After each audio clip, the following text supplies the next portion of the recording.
100 Jahre Radio. Einige Fragen zu 100 Jahre Radio in Deutschland an mich selbst. Zuerst will ich mal sagen, wer ich bin. Ich betreibe eine Webseite mit dem Namen weltderaltenradios.de und bin selbst als Radio-Fernsehtechniker ausgebildet worden in den 60er Jahren. Und eine Verbindung zu Radio habe ich schon seit meiner Kindheit, als ich ein Radio geschenkt bekam, mit dem ich dann schon nach ein paar Tagen die Reportagen hören konnte vom Sputnik-Satelliten, der 1957 ja die Erde umkreiste und für mich als kleiner Junge eine hochinteressante Sache war, diese Reportage. Ja, vielleicht zum Anfang ein leicht theatralischer Begriff, ein Zitat aus der damaligen Zeit: Vom Mund zum Ohr auf dem Strahle der elektrischen Kraft. Das war so ein Schlagwort. Was war damit gemeint? Ja, vom Sprecher im Studio zum Ohr des Hörers über den elektronischen drahtlosen Weg. Warum jetzt 100 Jahre Radio in Gänsefüßchen gefeiert wird? 1923, am 29.10. um 20 Uhr, begann in Deutschland der offizielle Deutsche Rundfunk. Es hat zwar schon vorher inoffizielle Sendungen gegeben, einmal aus Eberswalde und auch aus Königs Wusterhausen. Und es war so, dass Deutschland nicht weltweit die ersten waren, die das Radio einführten, sondern das war schon ein paar Jahre vorher von den Amerikanern. Es gibt da unterschiedliche Lesarten, je nach Quelle. Sagen wir mal so, um 1920 rum wurden so die ersten Rundfunksendungen auf der Welt abgestrahlt. Naja, und in Deutschland ging es dann eben 1923 los. Wir kommen jetzt zum Voxhaus. Das Voxhaus war der Ort, von dem diese erste Rundfunksendung ausgestrahlt wurde.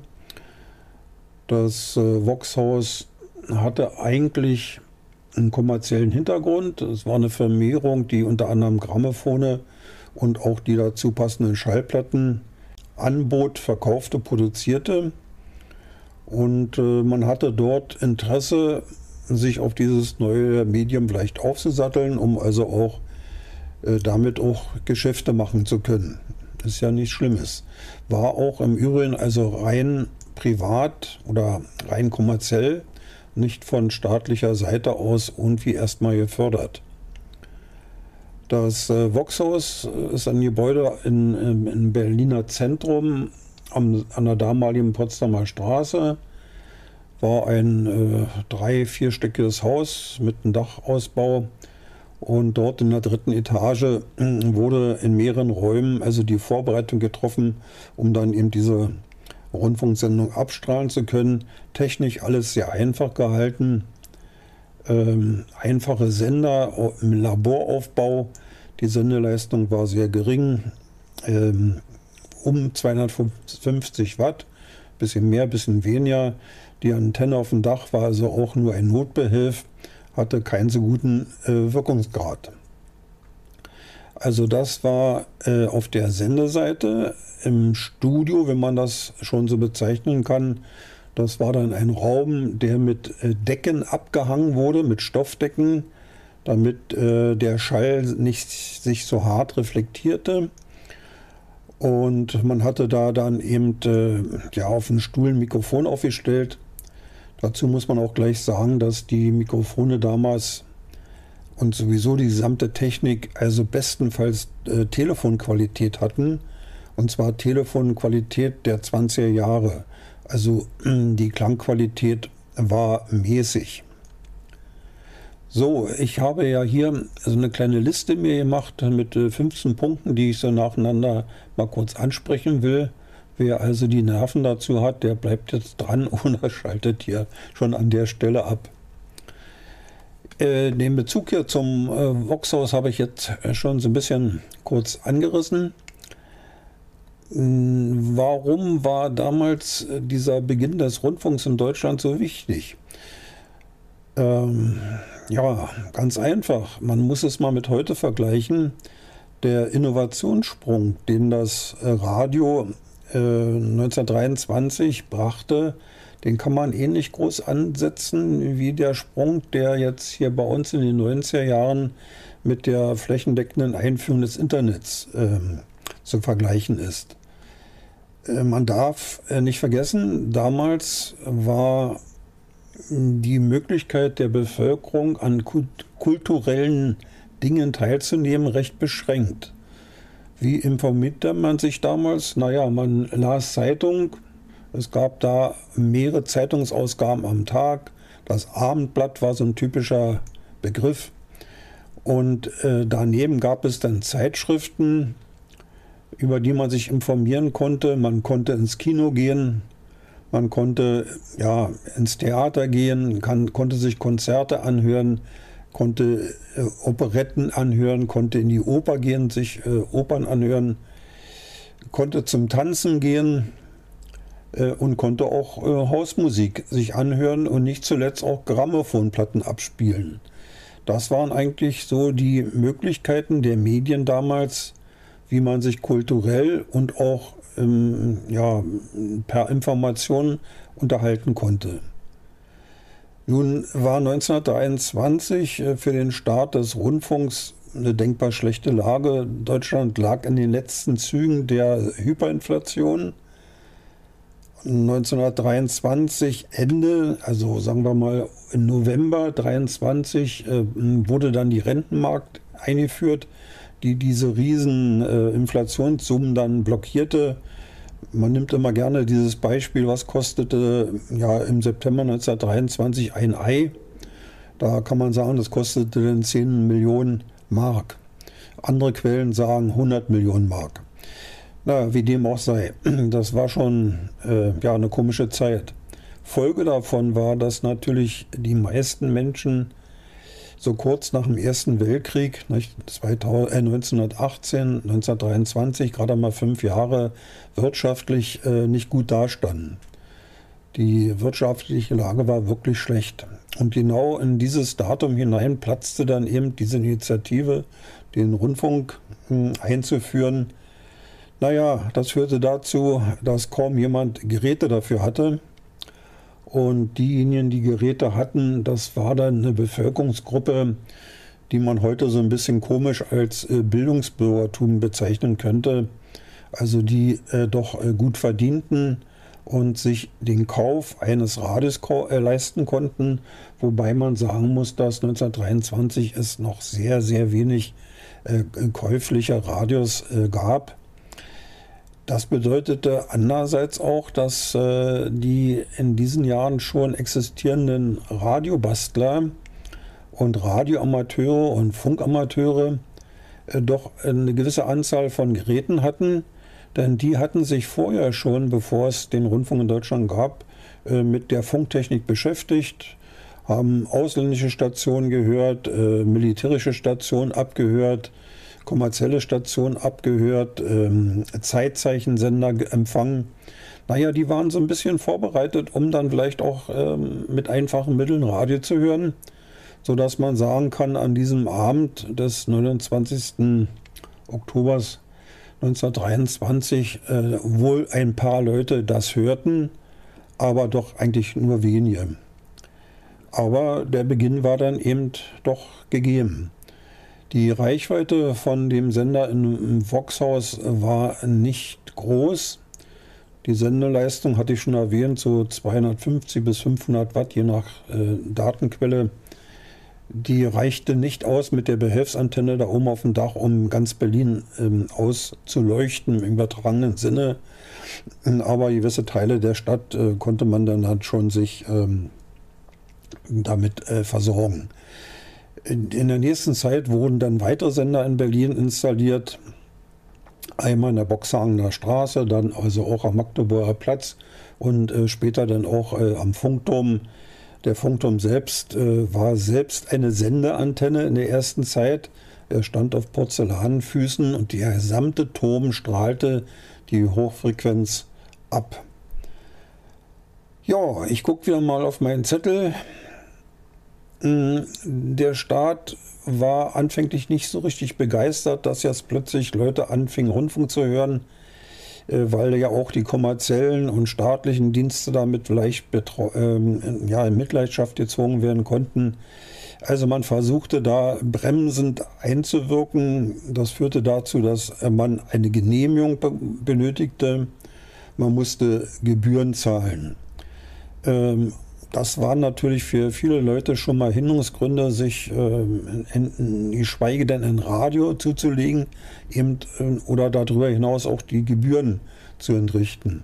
Führte dazu, dass es doch eine erquickliche Zahl von Schwarzhörern gab, die dann so heimlich Radio hörten.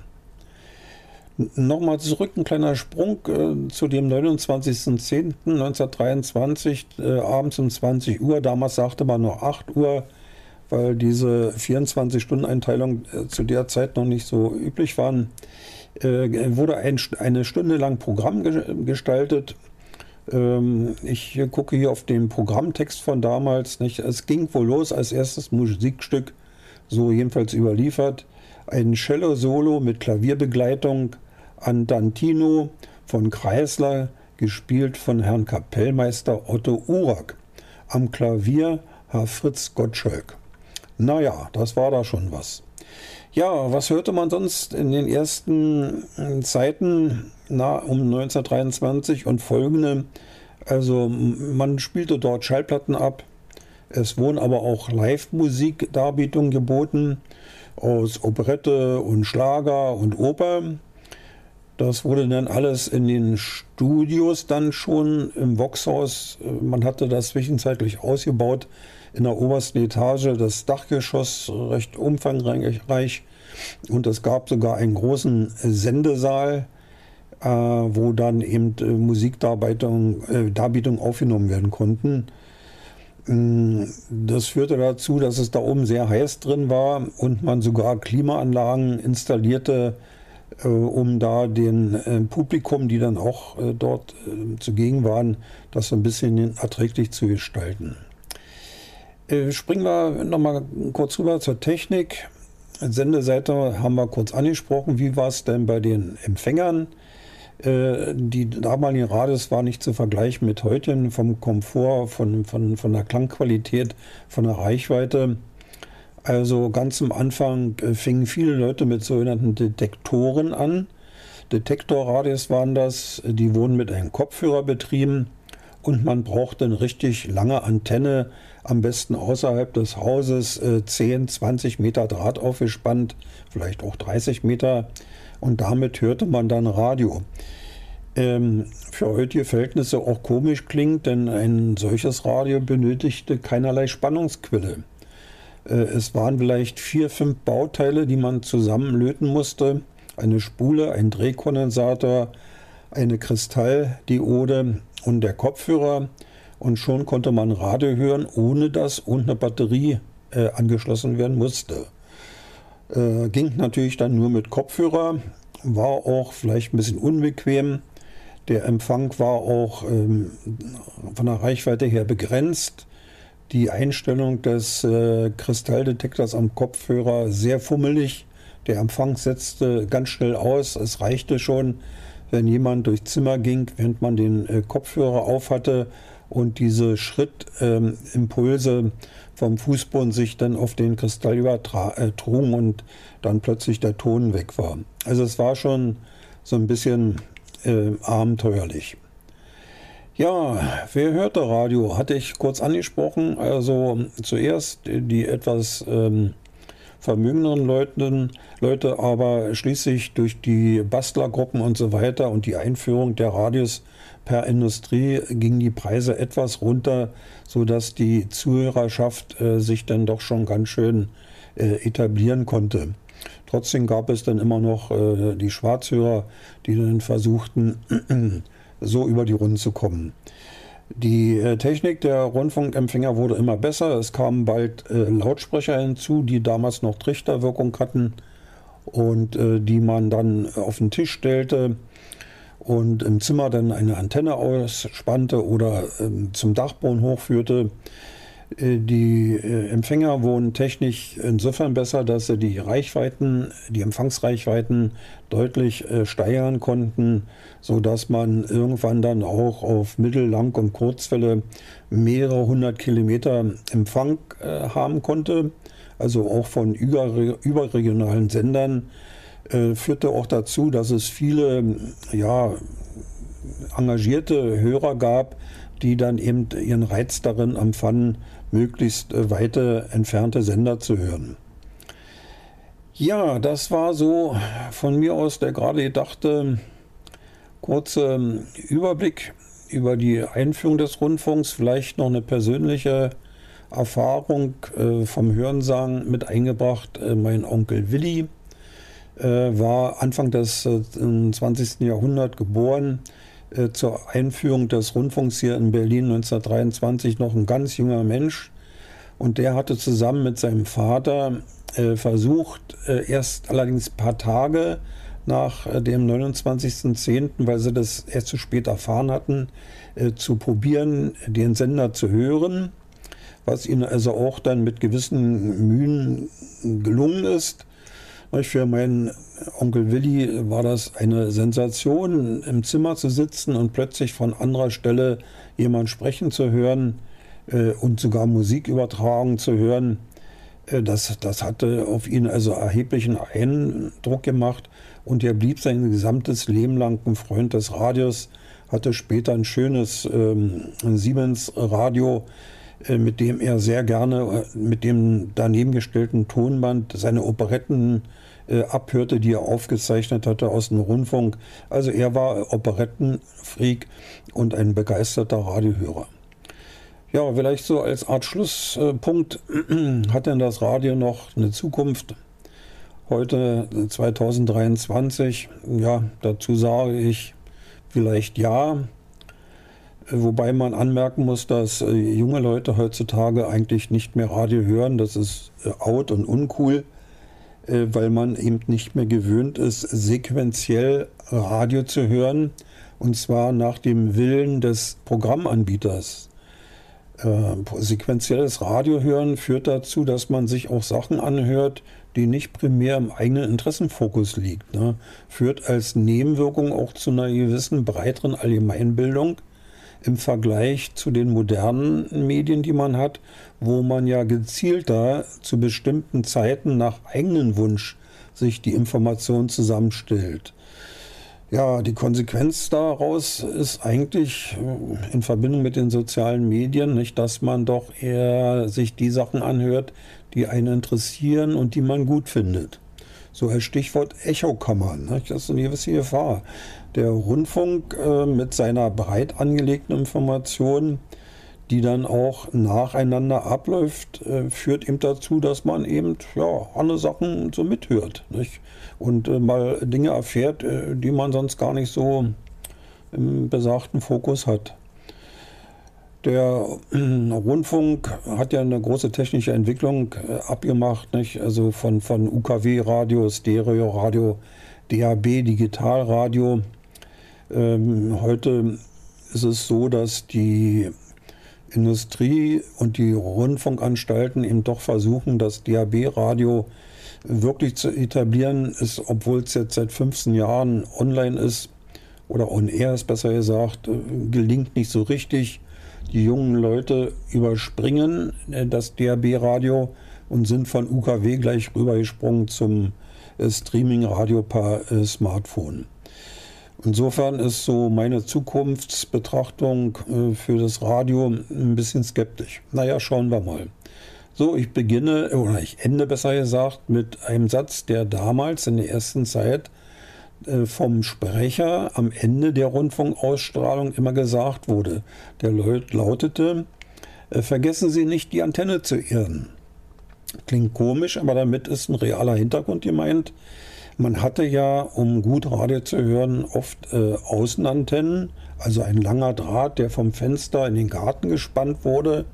Und da bestand die Gefahr bei Gewittern, dass in diese Antenne der Blitz einschlug. Und das wurde ja dann ins Haus geleitet zum Empfänger, war nicht so gut. Ne? Ja, und wenn man jetzt am Fenster einen kleinen Umschalter hatte, mit dem man dann die Antenne gegen Erde geschaltet hat, dann konnte einem dann das eben nicht mehr passieren. So, ich habe mir jetzt den Mund fusselig geredet und merke, es ist Zeit aufzuhören, was ich dann damit mache. Vielleicht nochmal der konkrete Hinweis zu meiner Webseite am Schluss. Die Webseite heißt www.weltderaltenradios.de und Radius nicht mit Radius wie Durchmesser, sondern Radio wie Rundfunk. Und die Worte werden immer mit einem Minuszeichen voneinander getrennt. Welt-der-alten-radius.de. Na dann tschüss.